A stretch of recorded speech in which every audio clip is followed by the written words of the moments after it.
Okay, let's try something new here and talk about 7 forthcoming but as yet unannounced Lumibricks sets. Lumibricks isn't Lego, mind. McCluck, don't scare off our audience like that. What? It's true. Okay, yeah, but Lego aren't the be-all and end-all of complex interlocking buildable 3D puzzles and toys, you know? Plus, Lumibricks are way cheaper. And their sets all come with lights. And they offer themes Lego haven't touched for a long time, and others they likely never will. Yeah, can't argue with that. Now, regular viewers will know that we've reviewed a fair number of their sets over the past year, focusing almost exclusively on their Steampunk and Cyberpunk collections. That's the ones I like the best. And that's fine for us, but our viewers should know that they have many other collections on offer, one of which being the Old West. Ooh, I love that theme. They've got a bunch of sets already, like stagecoaches and trains and traditional buildings like a sheriff's office and a saloon, and there's even a traveling circus. Well, if you like it so much, why don't you get some of those? Well, we haven't got the room. Yeah, I'm sorry about that, GG. We do have serious space constraints on this little ship of ours, so we do need to choose wisely. So, here is a picture of one of their next Old West sets, which will be a massive bank made up of 2,875 pieces, and including 6 figures and 11 light points. And explosions. Yeah, there's a massive explosion on the side.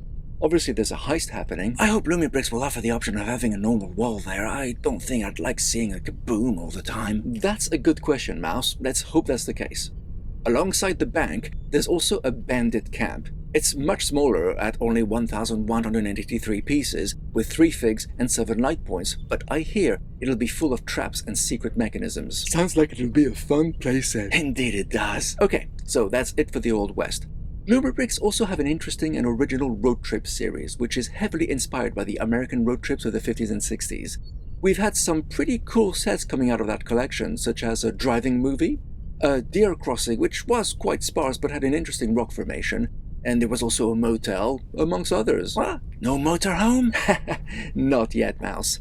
And the next release for that collection will be an interstellar drive-in, complete with flying saucer at the top. Must be close to Roswell and Area 51. That flying saucer looks pretty impressive, what with all those trans-blue pieces. I'm sure it'll go really well with the rest of the collection.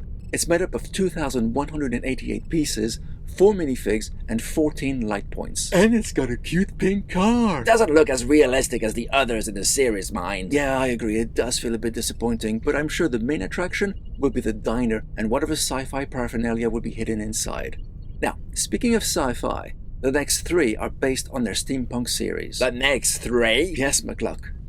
3. And I thought releasing 2 Cyberpunk sets back-to-back was bad enough. Maybe that's why they're so much cheaper than Lego sets. They release more, so you have to buy more, and then you're out of pocket again. Well, I like the Steampunk collection. I like the concept of Steampunk, but I haven't liked all of their offerings. But I must say, the last 2, the Flying Club and the Watchtower, were definitely top of the class. So, what's next on the roster? An ore refining factory. Oh, is that where they produce those cool blue crystals that we've seen peppered throughout their collection? Well, that may well be. It looks pretty big too. From the looks of things, it might be on a 48 by 48 base, although scale is always hard to tell from these pictures. On top of that, it's made up of 3,138 pieces, comes with 6 minifigs, and 27 points of light. Damn, that's a lot. It sure is. From the sets we've reviewed, the only one that matches that number of lights was the city bridge. A beautiful yet flawed design. And from the looks of things, the factory might sit quite nicely next to the train station and the ore train. 2 sets that are still available for purchase. Next up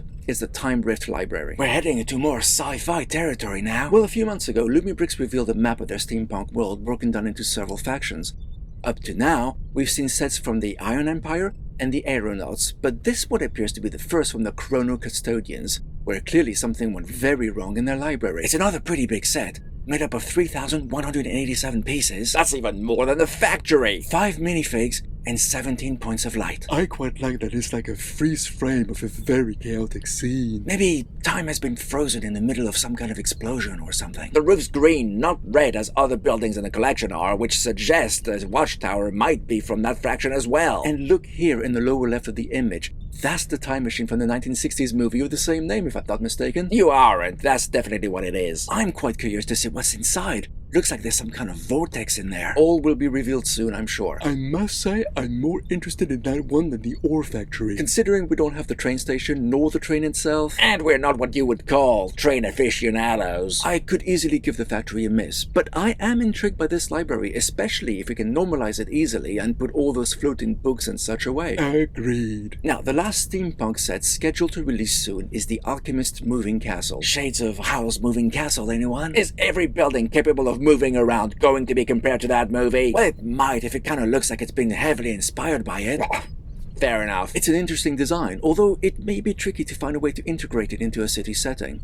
It's once again a pretty big set made up of almost the same number of pieces as the Watchtower, 2,744 versus 2,690. Plus, it comes with only 3 minifigs, which is kind of a disappointment, and 19 points of light. But what's most interesting about this set is that it debuts a new lighting technology for Lumibricks. Ooh, that sounds exciting. What's new about it? I'm afraid I don't know, but it would be most interesting to find out.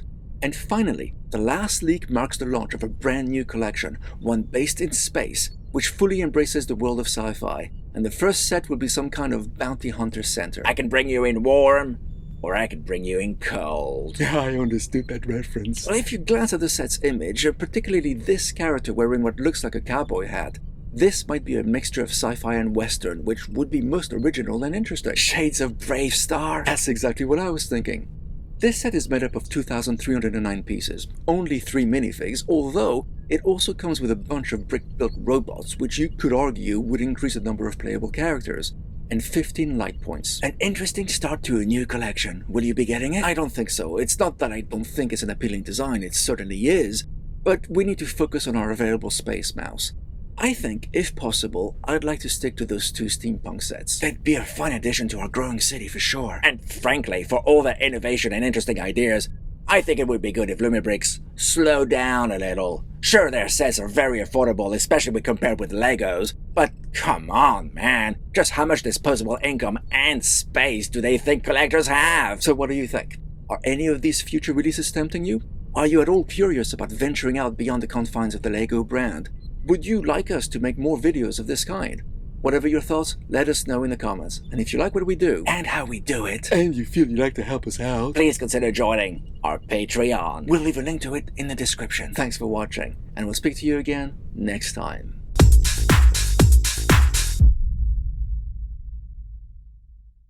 Yeah, I'm sorry about that, Gigi. We do have serious space constraints in this little ship of ours. Yeah, I'm sorry about that, Gigi. We do have serious space constraints in our little ship of... Yeah, I'm sorry about that, Gigi. We do have serious space constraints...